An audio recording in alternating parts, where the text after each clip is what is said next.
बहुत बहुत धन्यवाद भाई खुशलाल जी का।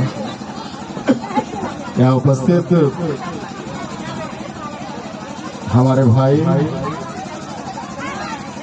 और जिला परिषद के सदस्य संजय हाजरा जी, यहाँ उपस्थित टीआरपी राजेश जी, बैंक सखी की बहनें, डीआरपी बहनें और एडब्ल्यू की बहनें और तमाम हमारी बहनें। समय बहुत ज्यादा हो गया है, मैं समझता हूँ आप लोगों की हड़बड़ाहट है और घर की चिंता है, और ये रहनी भी चाहिए।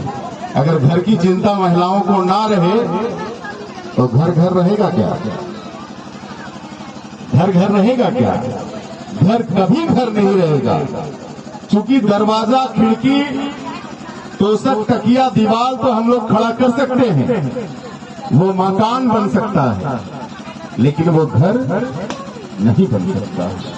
घर तभी बनता है जब वहां महिलाओं का पदार्पण होता है, और नहीं तो वो डेरा कहलाता है। क्या कहलाता है?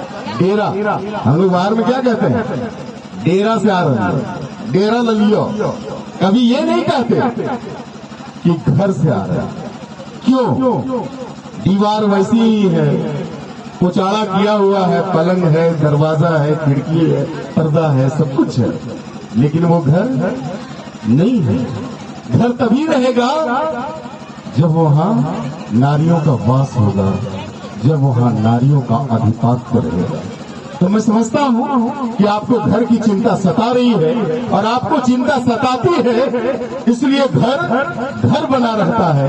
इसलिए आपकी जो जरूरत है, आपका जो मर्यादा है, आपकी जो कीमत है, वो एक घर वाला ही समझ सकता है। चाहे कितनों भी बड़े ऋषि मुनि राम कृष्ण हुए, लेकिन अगर सीता नहीं हुई तो राम नहीं कहलाएगा।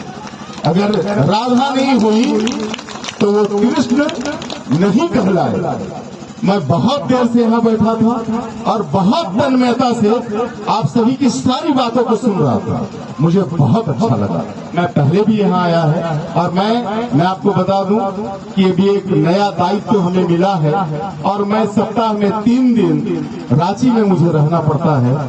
लेकिन आदरणीय नरेंद्र मोदी साहब, जो हम लोग के प्रधानमंत्री हैं, इस देश के यशस्वी, उनके राह में हम एक राही बन गए हैं, और इसी क्रम में हमें घर छोड़ करके 3 दिन रांची में रहना पड़ता है। लेकिन जैसे ही हमें बहनों ने कल निमंत्रण दिया कागज लेकर के, तो मैंने आज जाने का रांची का प्रोग्राम कैंसिल किया। मुझे लगा कि मुझे इस सभा में जरूर रहना चाहिए था।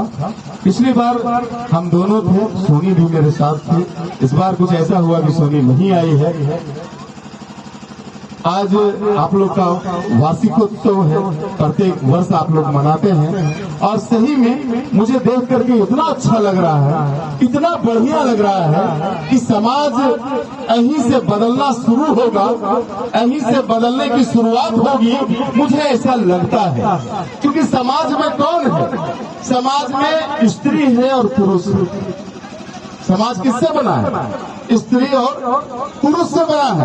तो अभी तक हम पुरुषों का अधिपत्य रहा है। हम पुरुष ही आपको जैसे चाहे वैसे हाँकते रहे कि ये करो, ये नहीं करो, ऐसा नहीं करना है, वैसा करना है। लेकिन अब मुझे जो अभी समझ में आया कि हमारी बहनों में से कोई कृषि देख रही है, कोई पशुपालन देख रही है, कोई सूक्ष्म लघु उद्योगों को बढ़ावा देने का कॉन्सेप्ट बता रही है, कोई जेंडर विभेद को खत्म करने का, सामाजिक जागरूकता लाने का काम कर रही है, तो कोई बैंकिंग समझा रही है, कोई बचत समझा रही है। मुझे लगता है कि ये जो सारी बहनें इतने समर्पण भाव से, इतने ईमानदारी पूर्वक अगर काम में लग गए हैं, तो आने वाला कल राम राज्य का दीदार होगा हम सभी को। राम राज्य हमें दिखाई पड़ रहा है, इनसे हम बहुत खुश हैं।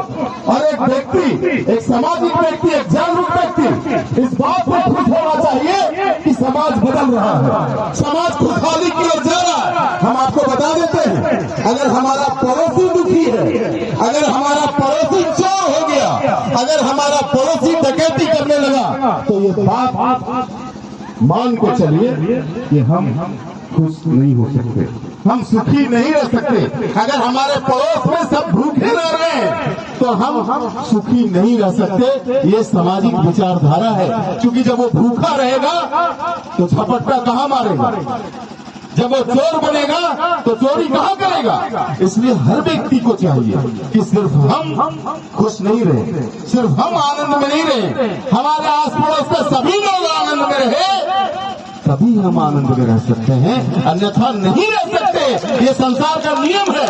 और मैं आपको बता दूं कि बातें चाहे जितनी हो, महिलाओं ने चांद को भी नापा है, महिलाओं ने जमी तो जमी है, महिलाओं ने चांद को भी नापा है। और जिसने भी सूरज चांद को नापा है, वो चाहे महिला हो या पुरुष, वो आपके कोख से जना है, कहीं और से जलने का कोई उपाय अभी दुनिया में नहीं बना है।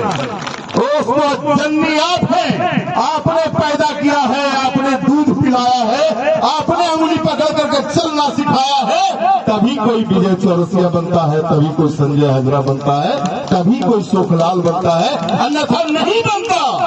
अगर हमारी माएँ नहीं होती तो हम कहाँ होते।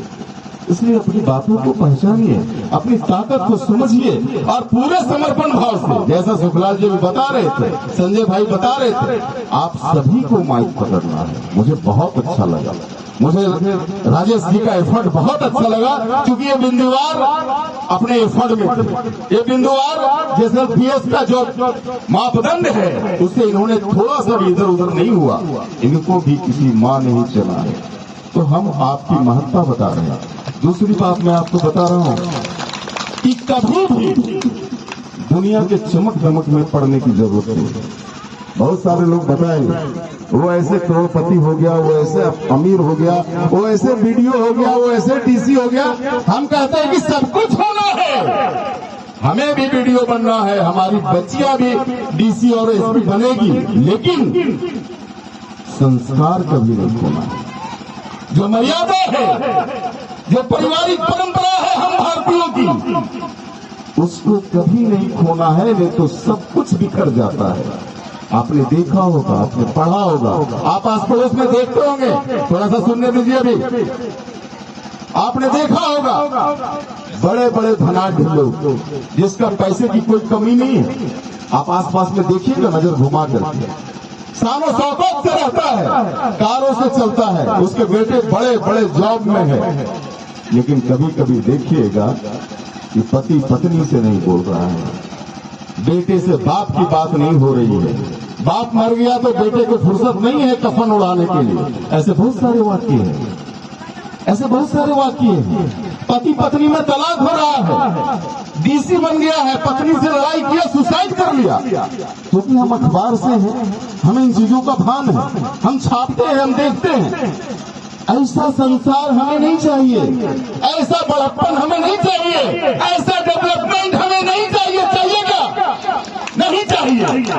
हम 2 रोटी कम खाएंगे, लेकिन पति पत्नी शिव और पार्वती की तरह रहेंगे। हम आधा पेट कम खाएंगे, हम एक टाइम कम खाएंगे, लेकिन दोनों पति पत्नी राधा और कृष्ण की तरह रहेंगे। सही है, गलत है? सही है ना? तो कभी भी चमक में मत पड़िए, कभी भी दूसरे को देख करके अपने को कष्ट मत दीजिएगा। ईश्वर ने हमें यहाँ जना है ना, ईश्वर ने हमें पैदा किया है ना, तो सब कुछ देगा। हमारे विचार सही होने चाहिए, हमारे क्रियाकलाप सही होने चाहिए। आप में से बहुत सारे मेरे घर के अगल बगल की है, मुझे जानती है, मेरे माँ बाप को भी जानती है आप लोग। मेरी माँ सब्जी बेचती थी मेरे घर के सामने, पता है कि नहीं? मैं सूरत में 40 रुपये डेली में कमाता था। घर की स्थिति बहुत खराब हो गई।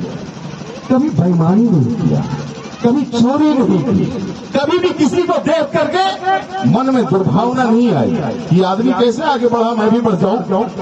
मुझे सब पहचानते हैं, कोई अधिकारी नहीं है यहाँ पे जो विजय चौरसिया को नहीं जानता। लेकिन कोई नहीं कर सकता कि मैंने उससे 2 रुपये की मांग भी रखी हो, भूखे पेट रह लिए माँ और बेटा, कभी गलत नहीं किया। और आज ईश्वर ने बड़ी ऊंचाई दी। तो ये बात रखना, बड़ी ताकत है आपके अंदर जो ईश्वर वास कर रहा है ना, इसकी बड़ी ताकत है। अगर आपके विचार सही होंगे तो सारे दरवाजे खुल जाएंगे, सारी राह आसान हो जाएगी। सिर्फ दुर्वचनों में नहीं पड़िएगा। अगर घर का कोई सदस्य शराब पीता हो, घर का कोई सदस्य अगर नशा करता हो, तो उसको समझाने का प्रयास कीजिए प्यार से। उसके लिए उलझ नहीं जाना है, उसके लिए लड़ाई नहीं कर देना है। अगर हम शराब के आदी हो गए तो एक दिन में नहीं छूटेगा, लेकिन आपका प्यार ऐसा है ना, क्या नहीं छुड़ा देगा। तो उस अनुसार से पेश आइएगा, है ना। कभी आडंबरों में मत पड़िए। अभी बहुत बढ़िया बोल रहे थे हमारे वशिष्ठ जी, चले गए राम गोपाल जी के साथ वो चले हैं। मैं भी उनका शिष्य रहा हूँ राम गोपाल जी का। कि लोन ले लिए और पूजा की तैयारी कर ली। संजय भाई भी बोल रहे, लोन ले लिए, घर बना रहे हैं। अभी आप जानते हैं जो प्राइवेट लोन देता है कंपनियां, कई महिलाएं, कई पुरुष आत्महत्या कर लिया है, पता है कि नहीं। बड़े ब्याज होते हैं उसके। अगर आपकी भी कोई जान पहचान की उन कंपनियों के फेरे में है तो उसको बाहर निकलने का काम करवाइए, है ना। एक लोन चुकाने के लिए दूसरा कंपनी से लोन ले लेता है और परिवार बर्बाद हो रहा है। ऐसा परिवार नहीं चाहिए। ऐसे परिवार की राह में बहुत कष्ट है। पैसे से सुखी नहीं रह सकता कोई आदमी, मेरा दावा है, मेरा चैलेंज है। पैसा बहुत जरूरी है जीने के लिए, लेकिन पैसे से सिर्फ सुखी रहेगा कोई, ऐसा कोई माई का लाल नहीं है। मुझे पता है, मुझे पता है कि जिसमें चमक दमक मैं जिसको देखता हूँ ना, बड़ी बड़ी गाड़ियों में जो चलता है ना, उसके घर में कितनी कला है तो मुझे पता है। इसलिए उस फेरे में नहीं पड़ना। सात्विक तरीके से जो काम है, आप पशुपालन में लगिए, आप कृषि में लगिए, आप छोटे छोटे धंधे स्टार्ट कीजिए। और आप जानते हैं, आप जो बकरियां पालती हैं, पूरा भारत जानता है, उसको बोलता है ग्रामीण एटीएम। जब चाहे बेच दिया और पैसे आ गए, इससे अच्छा क्या है। क्यों परेशान है हम। दूसरी बात है, आडंबरों के फेरे में मत पड़िए। ऐसा पूजा करना है, ऐसा बलि देना है, मैं बहुत आलोचना नहीं करता, लेकिन जो सामर्थ्य है वही करेंगे। कर्ज लेकर के कोई पूजा भगवान स्वीकार नहीं करते हैं, चाहे वो ईश्वर हो, अल्लाह हो। कर्ज का पूजा को स्वीकार नहीं करते। हम और हमारे अंदर ईश्वर वास करता है, हम उसी की पूजा कर रहे हैं। बहुत आडंबरों में नहीं पड़ना है, वो फिजूल खर्ची होता है। बहुत डाइन भूत में नहीं पड़ना है, वो फिजूल खर्ची होता है। खुद को स्वस्थ रखिए, खुद को तंदुरुस्त रखिए। हम जानते हैं ग्रामीण महिलाओं में एनीमिया वगैरह का बहुत सारा प्रॉब्लम है, तो बहुत सारी दीदी है जो प्रशिक्षित है, जो आपको दवाइयां बताती है, रहन सहन का तरीका बताती है। हो सकता है तो वो सेब रोज खाइए, लेकिन कभी भी आप बहुत सारा पैसा, आप कहेंगे कि अमीर इतना थोड़े हैं कि रोज एक सेब खाएंगे, लेकिन हमें पता है आप बहुत सारे पैसे को फिजूल में खर्च करते हैं। अभी मैं ग्रामीण क्षेत्रों में देख रहा हूँ, एक नया चीज चला है, क्या, बर्थडे मनाना। आज हमारे बचवा का बर्थडे, अब केक ला रहा है तो फुलझड़ी सजा रहा है, तो ये बहुत आवश्यकता नहीं है। आपके बच्चे का बर्थडे मंदिर ले जाइए ना, पूजा करवाइए ना, संस्कार दिखाइए उसको। वो केक जो है ना आर्टिफिशियल बना होता है, स्वास्थ्य के लिए बहुत नुकसानदायक होता है। इन चीजों के फेर में मत पड़िए। मैं देखता हूँ, इसलिए मैं कहता हूँ एक सशक्त समाज बनाना है और वो आपके हाथ में है। और आप इतनी ताकतवर है, आप इतनी शक्तिशाली है। माँ दुर्गा का त्योहार आ रहा है, नवरात्र आ रहा है। आखिर नवरात्र में महारानी की पूजा क्यों होती है, क्यों 10 हाथ दिखाए गए हैं? इसलिए कि आप सारा कार्य संभालती हैं, आप उसी महारानी की प्रतिमूर्ति हैं। हमारी बातें कुछ गलत लगी हो तो एक भाई समझ करके मुझे माफ कर देंगे, लेकिन हम एक अच्छा संसार चाहते हैं, एक अच्छा समाज चाहते हैं। हम बहुत धन्यवाद करते हैं इन सारे भाइयों का, जिन्होंने इतने परिश्रम से आप लोगों को जोड़ा है और ये बगिया सजाया है। मैं फिर से क्षमा चाहता हूं, अगर मेरी कोई बातें आपको अच्छी नहीं लगी हो, मुझे माफ करेंगे। मैं इतना कहकर अपनी वाणी को समाप्त करता हूं। बहुत बहुत धन्यवाद आप सभी का।